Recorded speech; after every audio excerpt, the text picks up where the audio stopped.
Hello, this is Bob, Xavier's father. Just wanted to say that I'm looking forward to meeting you tomorrow. Hello, Bob. I was hoping to say all of this in person, but I'm Andrea, and it's very nice to meet you. I have to say that I wasn't expecting to hear from you, so thank you for reaching out to me. I've heard so much about you from Xavier. Well, the reason that I'm reaching out to you like this in the first place is because I have some questions for you. Some questions? Well, what kind of things were you wanting to ask? I'll answer them as best I can. Very well then.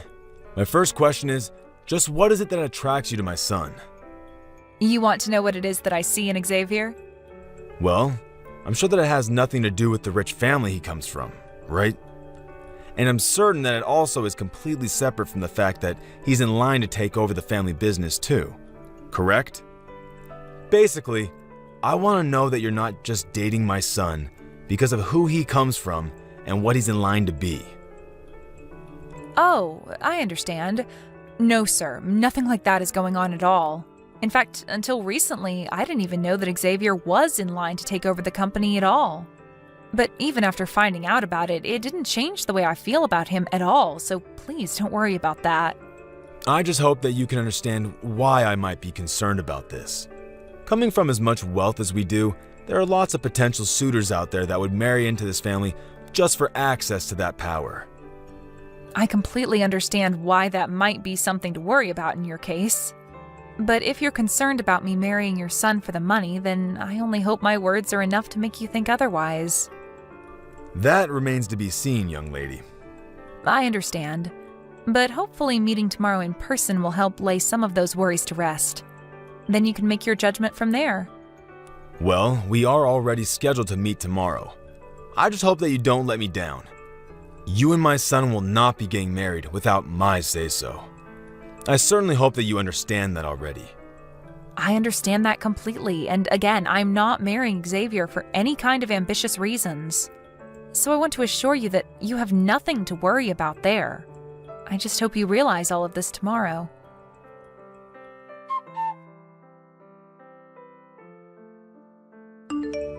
So, tomorrow you're finally going to meet your fiancé's family, right? How are you feeling? Are you nervous or excited? Both? Hey, Mac. Thanks for always checking in on me. It really does mean a lot. Ha ha ha. I take that response to mean that someone must be a little nervous, right? I actually just finished talking with Xavier's dad for a bit.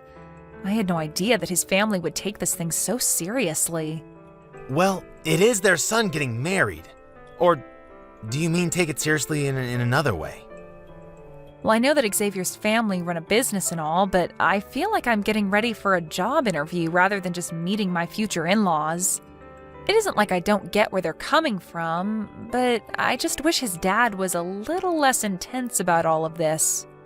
Right, yeah, I was wondering about that. I looked into them a bit and they're quite new to having money, so I'm sure they're extra guarded about who they let in. Oh, don't you go justifying all of this for them now, too. That's just making me feel more pressure about all of this. I'm sorry, but it seems like there is a bit of pressure on you already. I mean, do you think they're going to ask about your family?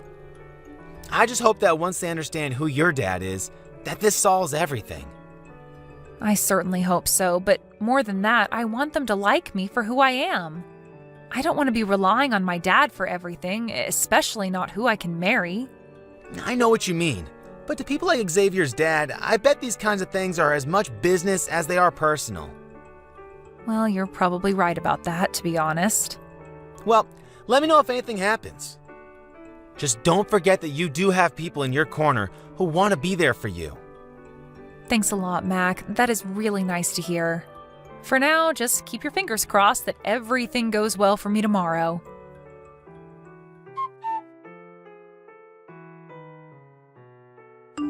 Mac, are you there? Please, I need your help right now. Wow, Andrea, is everything okay? Can you talk on the phone right now? What's the matter? I'm on my way to the hospital right now. I want you to meet me there, and I want you to represent me as my lawyer. Wait, what? Are you serious? Okay, I'll head your way. I'll send you the address for the hospital and my room number soon.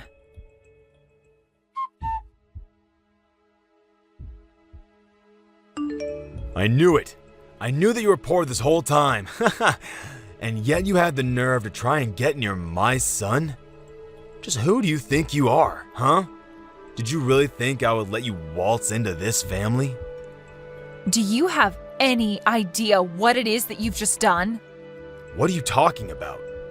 I mean, you do realize that you assaulted me, right?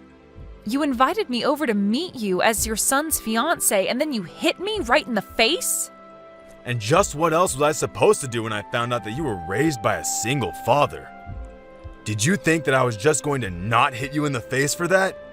Did you think I was just going to hand over Xavier to you? No, I knew that I would have to break up your marriage right then. I still can't believe it. I've never seen anyone just act out the way that you did. If you just wanted Xavier and I to not get married, you should have said something. You didn't need to hit me. And just why do you think you deserve a say in any of this?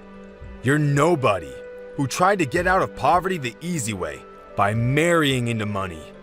I know that you were only ever with my son because of who his family is. Did you really think that I would be so stupid as to not realize that? If you don't like me, that's fine. And if you don't want me to marry your son, that's fine too. And just what was your dad thinking? He's a bit crazy too, isn't he? What are you talking about? I mean, shouldn't he have tried to talk you out of this? You would think that at least your dad would be smart enough to know his place. And just why would my father try and talk me out of marrying your son? If your dad couldn't go to the bare minimum of trying to talk sense into his daughter, then I think I'm starting to get a really clear picture of just how stupid the both of you are.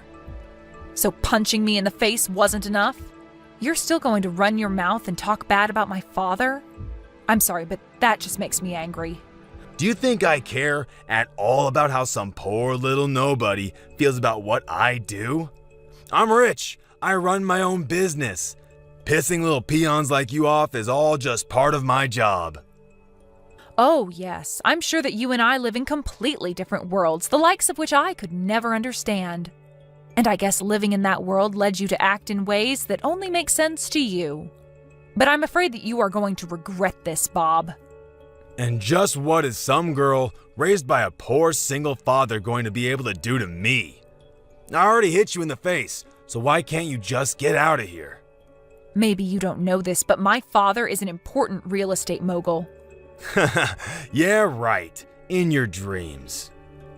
You don't have to believe me if you don't want, but I've already told my dad all about what happened between us. Your company doesn't have much longer now. Oh, really? You're still going to try and pretend like I believe this little lie of yours? You and your father are both nobodies who can do nothing to affect me in the slightest. And just what do you have against people who were raised by single parents anyway, huh? My mother died when I was very little, and I know that my dad poured his heart and soul into raising me right. In fact, I think that my father is a much better man than you could ever hope to be. And just what is that supposed to mean, huh? You might think that I'm poor just because I only had one parent. But that parent started his own business, watched it grow, and is now one of the most powerful real estate people in the state. Surely you've heard of Carl Reeves, right?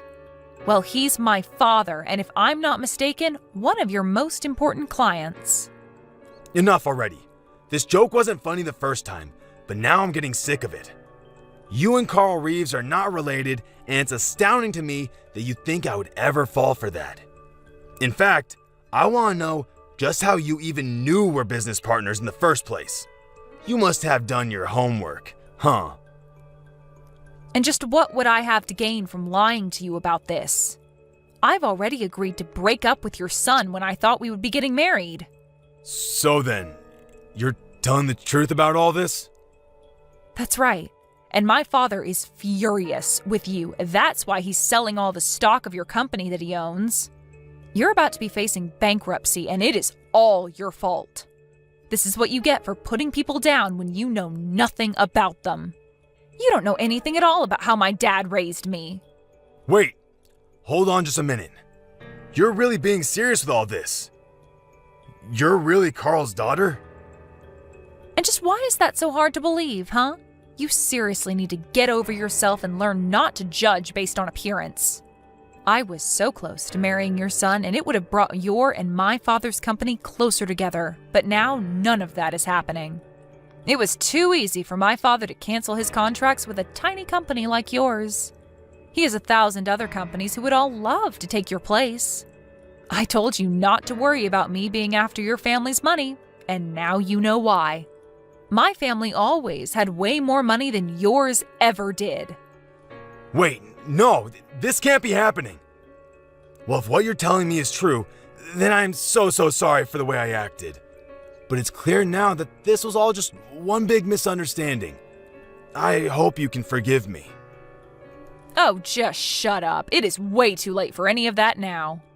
You brought all of this on yourself, and there is no way out of it. I told you that I would make you pay for this. Wait, no, please, come on. It was just an honest mistake, really. I had no idea that there were single parents who were rich too.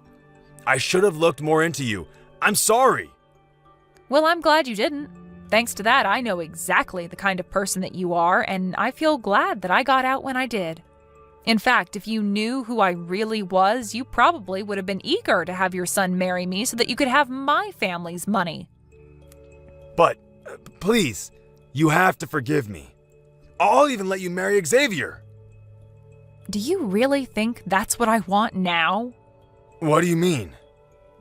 I mean that I don't want to marry your son any more than I want to keep talking to you. Besides, the engagement has already been called off.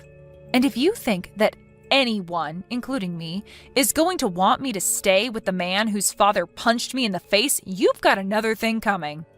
Maybe next time you should do a little homework before you act out like that. But that's all that I really have to say to you now. Please, no! I made a mistake and I'm really sorry for it. I didn't mean for any of this to happen at all. Can't we just go back to the way things were?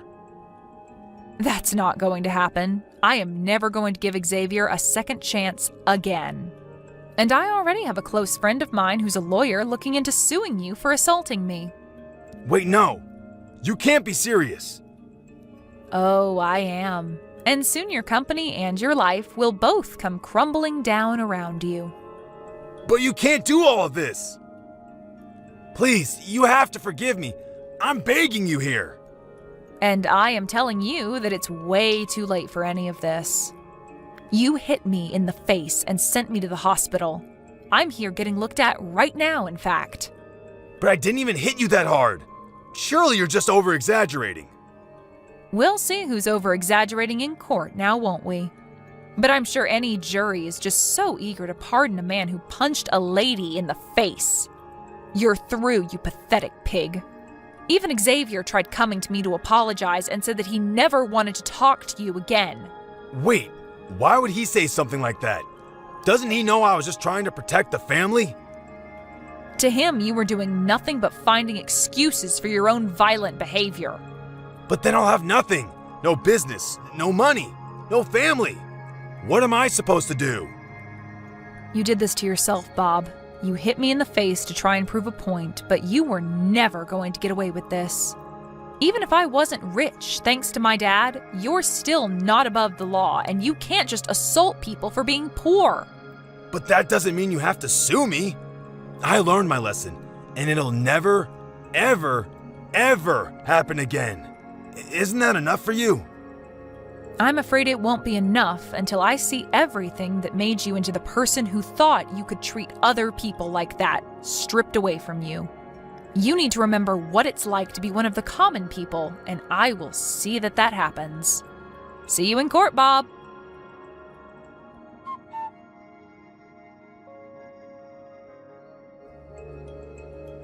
In the end, Andrea's father only needed to make a couple of phone calls and the fate of Bob's company was sealed. It had declared bankruptcy within the week with no chance of recovery. Bob was left by his wife and Xavier was still refusing to talk to him. When Bob had his day in court, he had it all alone. After the trial was done, my dad swooped in and bought Bob's defunct business, breathing new life into it and saving it from closing down. My dad installed himself as the head of the company as his own way of getting back at Bob. Although it's fair to say that Bob brought all of this upon himself and has no one to blame but himself.